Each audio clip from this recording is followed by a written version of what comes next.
हाँ जी friends, doctor Vikas Singhal this side. और आज बात करेंगे बेसेट्स डिजीज।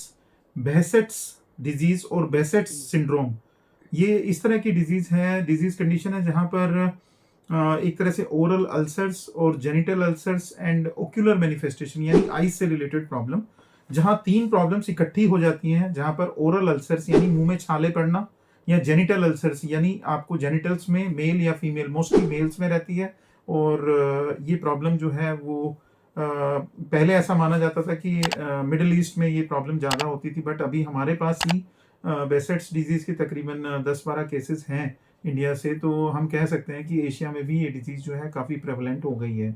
और ओवरऑल हम बात करें बेसेट्स डिजीज़ की, तो जो हमारी बॉडी में डिफरेंट ब्लड वेसल्स रहती हैं उसकी इन्फ्लेमेशन हो जाती है थ्रू आउट ओवर बॉडी, मतलब बॉडी की किसी भी पर्टिकुलर पार्ट में, जो कि सबसे ज़्यादा कॉमन देखी गई है ओरल म्यूकोसा में।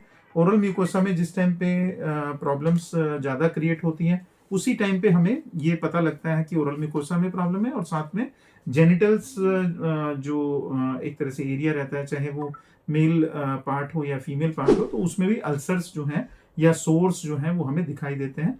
प्लस साथ में ऐसा भी दिखाया गया है इसमें, ऐसा मोस्टली मैं जितने भी पेशेंट देख रहा हूँ उसमें ओक्यूलर मैनिफेस्टेशन यानी यूवीआइटिस भी रहता है। और यूवीआइटिस की वजह से पेशेंट कंप्लेंट करते हैं कि मेरी आईज में रेडनेस परमानेंट कुछ ना कुछ बना रहता है।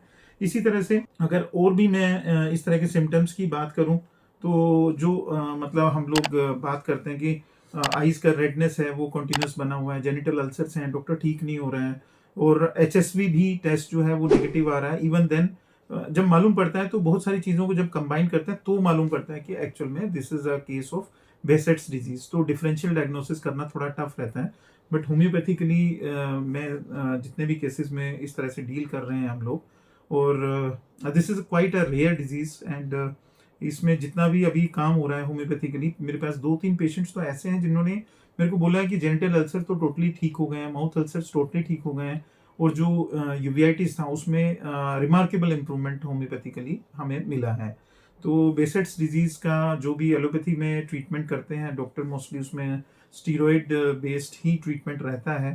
तब भी डॉक्टर जो अच्छे डॉक्टर हैं वो एडवाइस करते हैं कि आप अच्छा न्यूट्रिशन या पॉजिटिव मेंटल एटीट्यूड का कुछ ना कुछ साथ में करें, या साथ साथ पैरेलल जो है वो कोशिश करें मेडिटेशन, योगा, ये सब चीज़ों को अगर इकट्ठा मिला के किया जाए तो बेसेट्स डिजीज जैसी जो एक तरह से असाध्य बीमारी है उसमें भी हम पेशेंट को हेल्प कर सकते हैं। तो होम्योपैथिकली अगर किसी को इस तरह के केसेस में हेल्प की ज़रूरत हो तो हमारे क्लिनिक में डेफिनेटली कॉन्टैक्ट किया जा सकता है। Thank you.